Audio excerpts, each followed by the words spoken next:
Sejam bem-vindos a mais um programa da Capela de Fé. Hoje estamos estudando o caráter da última geração, do povo remanescente de Deus que estará vivos e preparados para a volta de Jesus. Estamos no livro de Apocalipse, capítulo 14, e nós vamos começar lendo em versículo 4. Mas antes de ler a palavra de Deus, eu lhes convido a orar comigo. Oremos.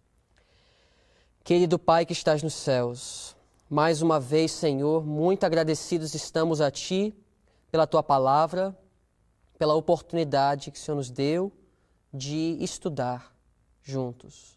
Por favor, abençoa cada um de nós, nos ajuda, ó Pai, a compreender que nós estamos vivendo nos últimos dias e que nós temos pela frente uma tempestade espiritual e que precisamos de nos preparar para esse dia, essas provas que virão. Nos ajuda e nos abençoa, em nome de Jesus. Amém. Muito bem. Nós temos estudado até agora o assunto dos 144 mil. É aquele povo, nos últimos dias, que vai fazer uma demonstração para todo mundo e todo o universo que os argumentos, as mentiras de Satanás contra Deus e seu caráter eram mentiras. Esse grupo vai vindicar o caráter de Deus. Eles vão demonstrar que é possível viver em harmonia com os requerimentos de Deus. Eles vão demonstrar que é uma bênção obedecer a Deus. E haverá um grande contraste entre a luz e as trevas, entre os filhos de Deus e aqueles que seguem a Satanás. Apocalipse 14, versículo 4, fala desse povo, fala desse grupo de pessoas. Estes são os que não estão contaminados com mulheres, porque são virgens. Agora, nós já sabemos que em Apocalipse nós temos muitos símbolos. A linguagem não pode ser interpretada literalmente, pois nós temos em versículo 1 um cordeiro. E a gente sabe que esse cordeiro não é um animal literal, é um símbolo representando Jesus em Apocalipse. Da mesma forma, uma mulher em Apocalipse não é uma mulher literal.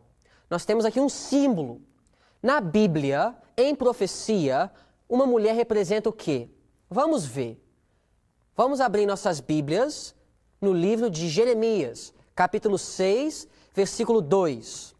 Jeremias, capítulo 6, verso 2. Nós vamos perceber aqui que Deus compara o povo de Deus, a filha de Sião, a igreja de Israel, com uma mulher formosa.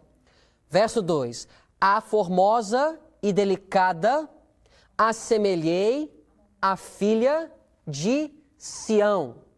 Muitas vezes no Velho Testamento, Deus comparou a igreja com uma mulher. Quando a igreja é pura, quando a igreja está nos caminhos de Deus, quando a igreja está cumprindo o propósito dele para ela, Deus compara ela como uma mulher pura. Por falar nisso, Apocalipse tem duas mulheres. Uma mulher é pura, em Apocalipse 12. A mulher que é vestida com o sol da justiça, que é Jesus Cristo, seu caráter. Que ela tem também a lua debaixo dos pés. Representa a palavra de Deus, o fundamento da igreja. Essa mulher é pura. Ela é uma mulher formosa. Ela é uma mulher que brilha. Agora, em Apocalipse, capítulo 17, nós temos uma mulher também. Só que essa mulher é diferente. A Bíblia chama ela de uma prostituta. Ela não é uma mulher pura. Então, em Apocalipse, nós temos duas mulheres. Nós sabemos que em Apocalipse tem muitos contrastes. Nós temos Babilônia e Jerusalém. Babilônia é a cidade de Satanás. Jerusalém é a cidade de Deus. Em Apocalipse nós temos aqueles que seguem o Cordeiro e aqueles que seguem a besta e adoram sua imagem. Então, nós temos muitos contrastes em Apocalipse. Nós temos duas mulheres, uma mulher pura e uma mulher contaminada, uma prostituta. No Velho Testamento, quando a mulher é descrevida de uma forma agradável, quando ela é formosa, como aqui em Jeremias 6:2, é a igreja quando ela está pura. O propósito de Deus para a igreja está sendo cumprido. Então ele chama ela de uma mulher pura, uma virgem. Mas agora, ela nem sempre foi pura. Capítulo 4 de Jeremias, capítulo 3 de Jeremias, versículo 1. Eles dizem: se um homem despedir sua mulher e ela o deixar e se ajuntar a outro homem, porventura tornará ele outra vez para ela? Não se poluirá de toda aquela terra? Ora, tu, falando com a igreja, Deus falando, te prostituíste com muitos amantes, mas ainda assim torna para mim, diz o Senhor. Isaías, capítulo 1, vamos para outro profeta, para confirmar que isso é uma realidade. Isaías, capítulo 1, Deus falando com a igreja, diz: como se fez prostituta a cidade fiel, falando de Jerusalém, ela que estava cheia de retidão, a justiça habitava nela, mas agora homicidas. Aqui então Deus está chamando sua igreja de uma prostituta. Por quê? Porque ela se desviou dos caminhos de Deus. Ela seguiu outro caminho, outras normas, outro marido. Pois muitas vezes na Bíblia, Deus é comparado com o marido e a igreja com a esposa. Inclusive, Paulo no Novo Testamento reconheceu isso. 2 de Coríntios, capítulo 11, 2 de Coríntios, capítulo 11, versículo 2. Paulo, falando com a igreja, diz: porque estou zeloso de vós com zelo de Deus, porque vos tenho preparado para vos apresentar como uma virgem pura a um marido, a saber, a Cristo. Nós temos então Paulo aqui chamando a igreja de uma virgem pura, que ele quer apresentar ao marido, que é Jesus Cristo. Voltando para Apocalipse, vamos ver o que Apocalipse, capítulo 19, fala. Aqui nós temos uma descrição da volta de Jesus. E veja bem o que a Bíblia fala em Apocalipse 19, versículo 6 e 7. E ouvi como que a voz de uma grande multidão, e como que a voz de muitas águas, como que a voz de grandes trovões, que dizia: Aleluia, pois já o Senhor Deus Todo-Poderoso reina. O que está acontecendo aqui? Aqui nós temos a volta de Jesus, a volta gloriosa, vitoriosa de Jesus Cristo aqui na terra. Verso 7 fala o seguinte: regozijemo-nos e alegremo-nos e demos-lhe glória. Por quê? Porque vindas são as bodas do Cordeiro, e já, veja bem, a sua esposa se aprontou. Jesus espera que a esposa dele, que é a igreja, esteja preparada para a sua volta. Por isso ele ainda não voltou. Porque o caráter de Jesus não foi ainda manifestado em sua igreja. Mas, como Paulo disse, o meu grande desejo, minha grande ansiedade é te apresentar ao seu marido como uma virgem pura. Paulo falando à igreja. Mas o que falta então? Verso 8 de Apocalipse 19. E foi-lhe dado que se vestisse de linho fino, puro e resplandecente, porque o linho fino são as justiças dos santos, o caráter de Cristo na igreja. Assim, ele vai poder vir para buscar. Agora, lembram então que uma mulher é comparada com uma igreja. Se a mulher é pura, se ela é uma virgem, é uma igreja pura. É uma fé e doutrina pura. Mas agora, voltando para Apocalipse 14, aqui nós não temos mulheres puras, porque a Bíblia fala que os 144.000 não estão contaminados com mulheres. É uma mulher ou mulheres que contamina. Aonde é que em Apocalipse a gente encontra mulher ou mulheres que contamina? Apocalipse 17. Aqui nós temos em Apocalipse 17 a descrição de uma igreja apostatada. Uma instituição religiosa falsa. O que contamina? Ou com que ela contamina as pessoas? Os 144.000 não estão contaminados, mas ela contamina. Contamina com o quê? Verso 2 de Apocalipse 17. Com a qual, falando das pessoas no mundo, se prostituíram os reis da terra. Essa mulher prostituta, ela se prostituiu com os reis da terra. E os que habitam na terra se embebedaram com o vinho da sua prostituição. Em outras palavras, os 144.000 não estão contaminados com o vinho de sua prostituição. O que é esse vinho? Vinho na Bíblia é o quê? Vamos ver. Isaías 29. Isaías, capítulo 29. Vamos ver o que é vinho na Bíblia. Isaías 29, verso 9. Simbolicamente falando, o que é vinho? Porque Apocalipse está cheio de símbolos. Verso 9 de Isaías 29. Tardai e maravilhai-vos, folgai e clamai, bêbados estão, mas não de vinho, andam titubeando, mas não de bebida forte. Aqui nós temos uma visão de pessoas que estão bêbados, mas a Bíblia fala que não é vinho, então deve ser uma bebida espiritual que faz as pessoas bêbados de uma forma espiritual.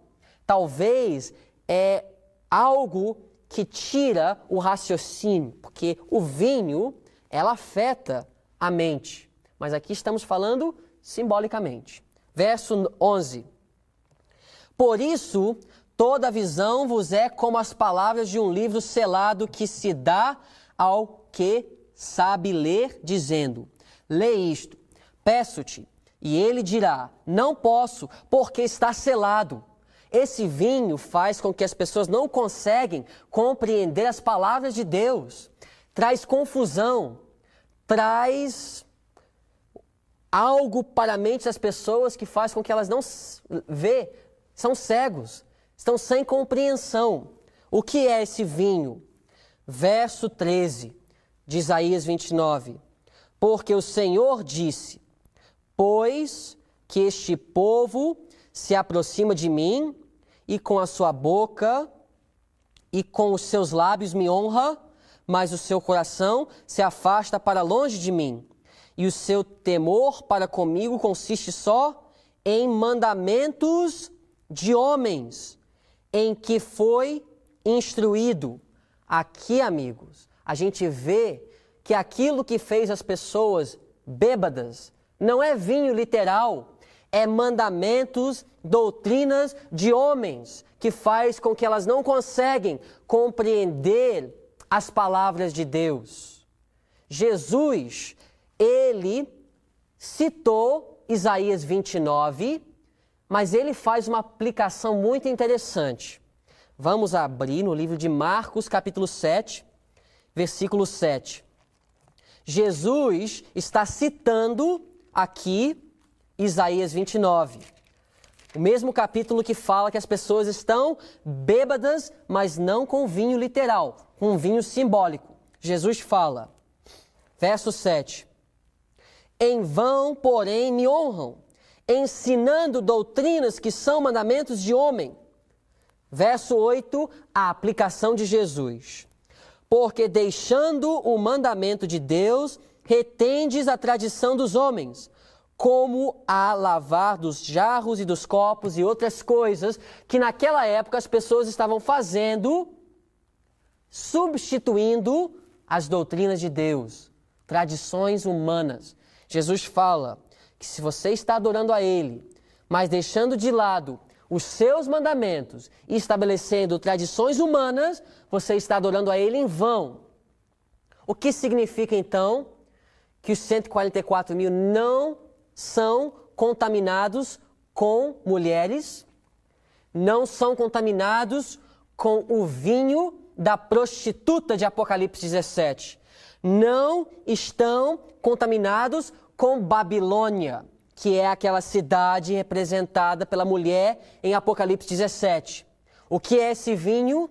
Doutrinas falsas. São mandamentos de homens e não de Deus. Tradição humana em lugar dos mandamentos e das palavras do nosso Deus. Por isso, muitas pessoas nos últimos dias, a Bíblia fala em Apocalipse 17, 2, estão prostituídas, estão contaminadas com o vinho de sua ira. Mas Deus terá um povo que não se contaminarão, pois são virgens. Já descobrimos que virgens representa doutrina, igreja, fé pura. Esse povo, então, eles têm uma fé pura. Continuando em Apocalipse 14. A próxima característica da última geração, que são fiéis a Deus até a morte. Apocalipse 14, verso 4, continua dizendo, desse povo, estes são os que seguem o Cordeiro para onde quer que vá. Nós vamos estudar agora, detalhadamente, o que significa seguir o Cordeiro aonde quer que vá. Hoje, muitos dizem que seguem Jesus. Eu sou um discípulo de Jesus, muitos dizem. Mas a gente leu em Isaías, também em Marcos 7. Muitos honram com os lábios, mas o coração está longe de Deus.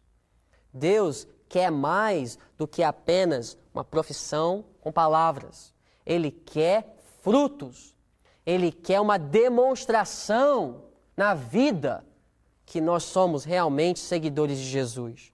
Pois muitos seguiam Jesus nos dias em que ele habitou aqui nessa terra. Abram em suas Bíblias, se você tem sua Bíblia, em Lucas capítulo 9. Lucas capítulo 9. O que significa seguir a Jesus?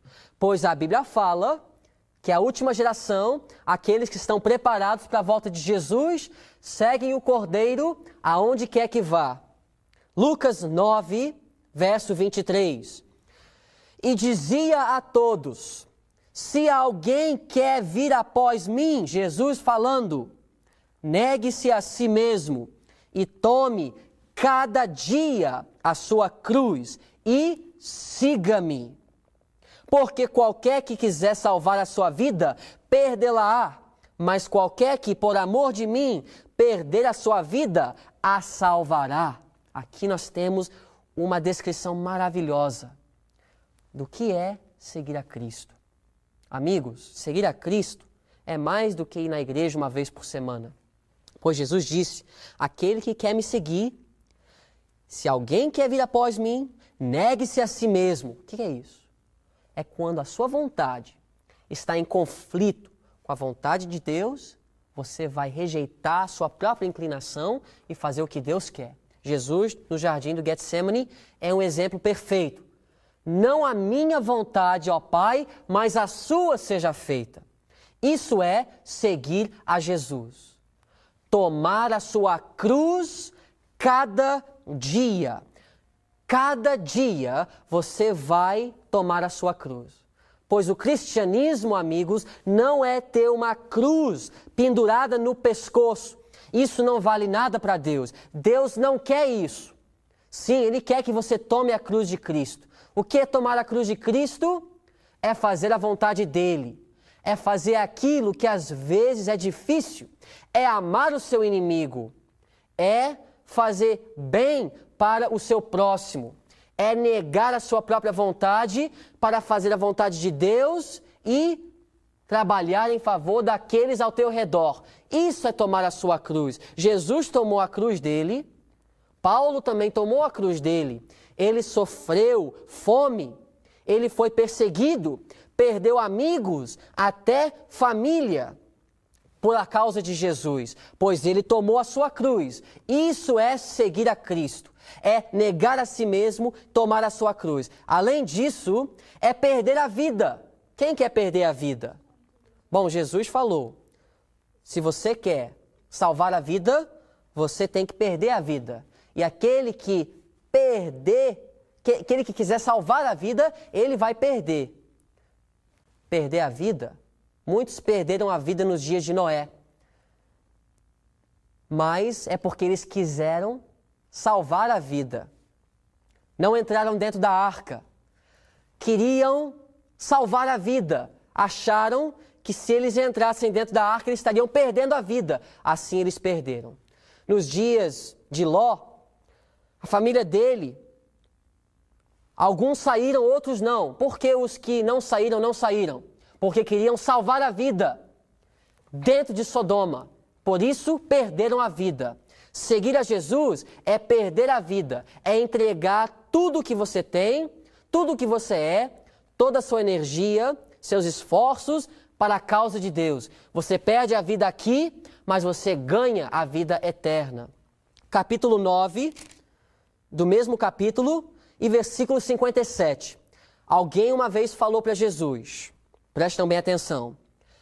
E aconteceu que, indo eles pelo caminho, lhe disse um: Senhor, seguir-te-ei para onde quer que fores. Que palavra positiva. Essa pessoa queria seguir a Jesus. Veio dizendo: Senhor, eu vou te seguir aonde quer que você for.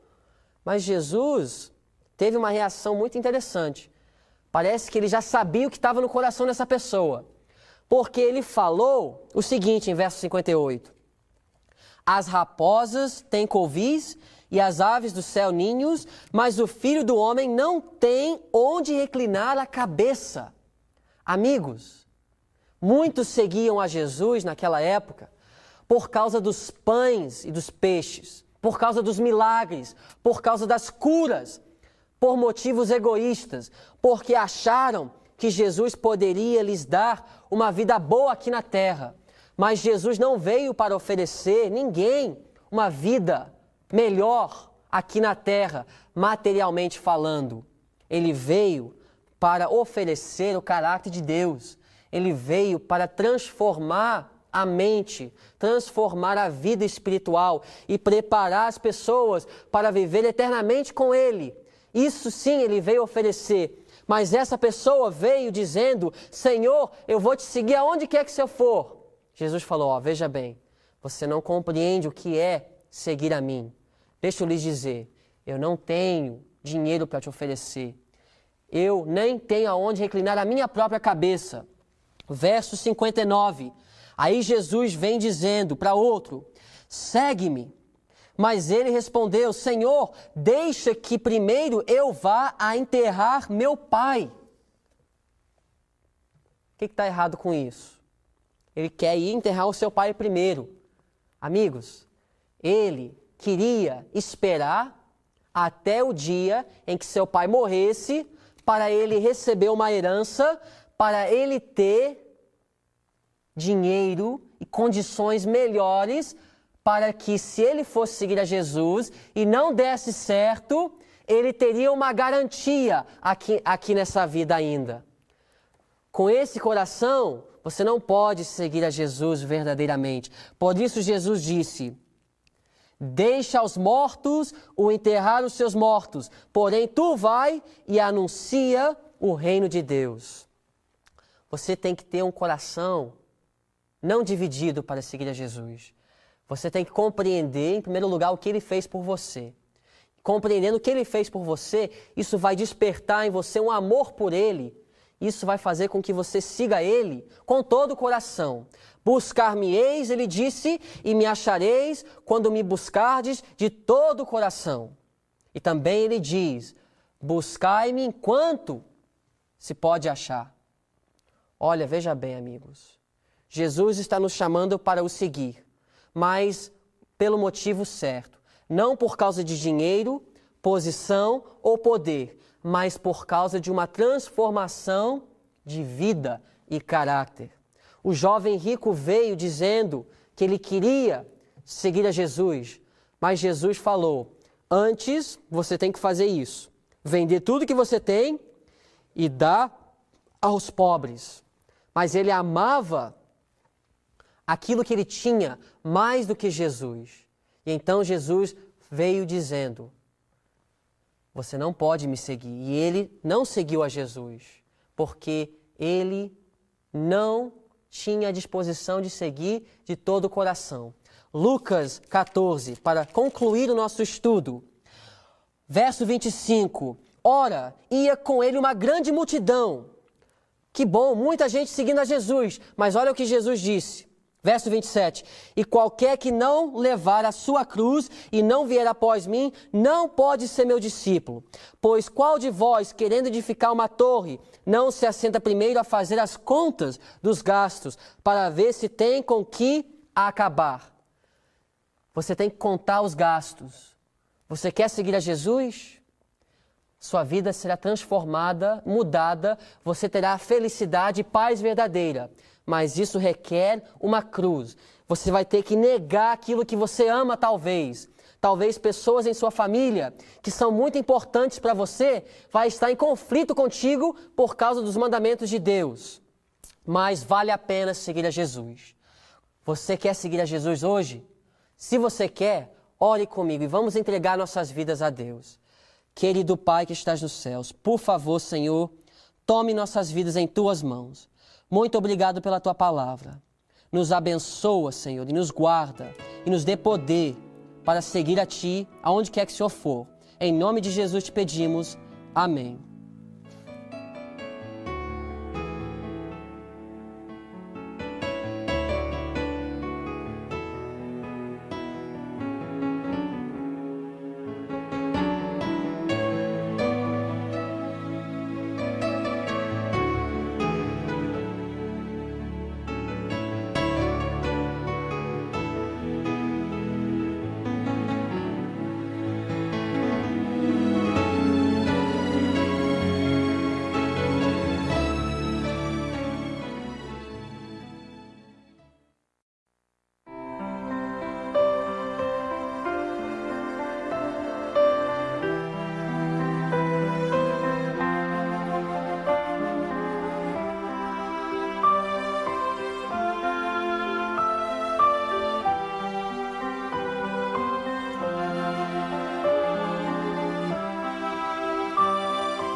Sejam bem-vindos a mais um programa da Capela de Fé.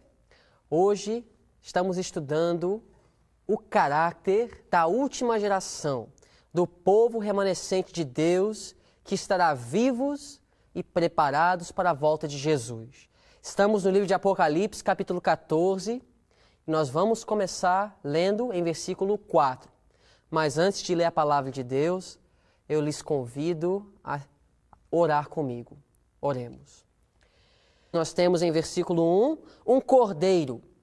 E a gente sabe que esse cordeiro não é um animal literal. É um símbolo representando Jesus em Apocalipse. Da mesma forma, uma mulher em Apocalipse não é uma mulher literal. Nós temos aqui um símbolo.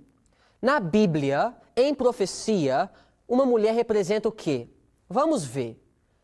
Vamos abrir nossas Bíblias no livro de Jeremias, capítulo 6, versículo 2.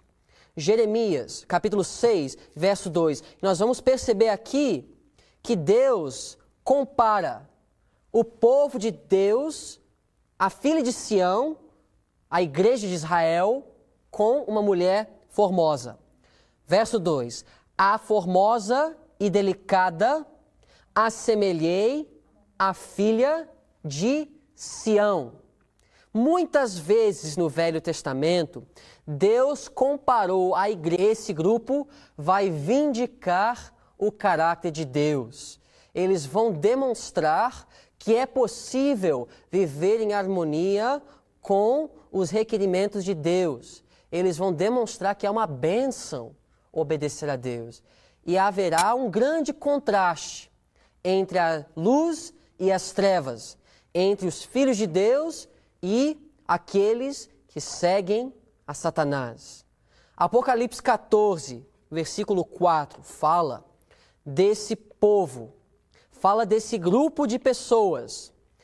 Estes são os que não estão contaminados com mulheres, porque são virgens.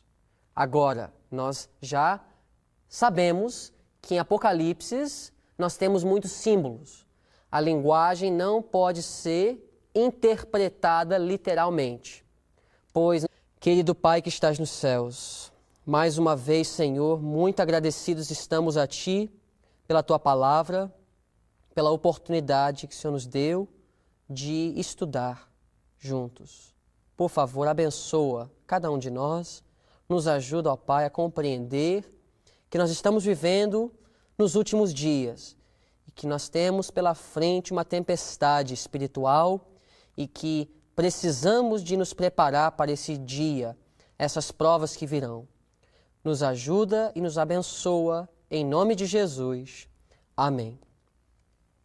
Muito bem. Nós temos estudado até agora o assunto dos 144 mil. É aquele povo, nos últimos dias, que vai fazer uma demonstração para todo mundo e todo o universo que os argumentos, as mentiras de Satanás contra Deus e seu caráter eram mentiras. Igreja com uma mulher. Quando a igreja é pura, quando a igreja está nos caminhos de Deus, quando a igreja está cumprindo o propósito dele para ela, Deus compara ela como uma mulher pura. Por falar nisso, Apocalipse tem duas mulheres. Uma mulher é pura, em Apocalipse 12. A mulher que é vestida com o sol da justiça, que é Jesus Cristo, seu caráter. Que ela tem também a lua debaixo dos pés. Representa a palavra de Deus, o fundamento da igreja. Essa mulher é pura. Ela é uma mulher formosa. Ela é uma mulher que brilha. Agora, em Apocalipse, capítulo 17, nós temos uma mulher também. Só que essa mulher é diferente. A Bíblia chama ela de uma prostituta. Ela não é uma mulher pura.